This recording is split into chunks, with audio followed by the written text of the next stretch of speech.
அன்பான ஊர் மக்களே, சகோதர சகோதரிகளே, நீங்கள் ஆவலுடன் எதிர்பார்த்த போட்டி ஆரம்பிக்க போகிறது. கடையநல்லூர் கோபியின் மகனும் தேவன் எம்எல்ஏவின் சகோதரனுமான கடையநல்லூர் கண்ணன் கேப்டனாக உள்ள ஜிம்கானா கிளப்பும் செங்கோட்டையை சேர்ந்த வெங்கடாஜலத்தின் டீமை எதிர்த்து விளையாட போகிறார்கள்.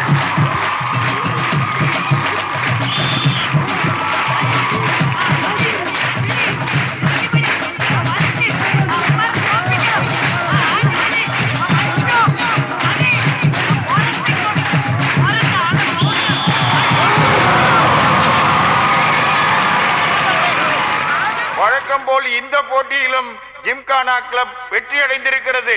மறைந்த பருந்து கோபியின் நினைவு கோப்பை ஜிம்கானா கிளப்பிற்கு வழங்கப்படுகிறது. அடுத்ததாக பரிசு வழங்கப்படுகிறது. இந்த நிகழ்ச்சியின் தலைவருமான நம்மளுடைய இதயத்தை கவர்ந்த எம்எல்ஏ தேவன் அவர்களை பரிசு கொடுக்க மேடைக்கு வருமாறு இருகரம் கூப்பி வரவேற்கிறேன். ஐயா வணக்கம். ஐயா வணக்கம். எல்லாருக்கும் வணக்கம். இந்த ஊர் மக்களை ரொம்ப நேசிச்ச எங்க அப்பாவோட ஞாபகார்த்தமா நடக்கிற இந்த கயிறு எடுக்கிற போட்டியில என்னோட தம்பியோட டீம் ஜெயிச்சதுல எனக்கு ரொம்ப சந்தோஷம்.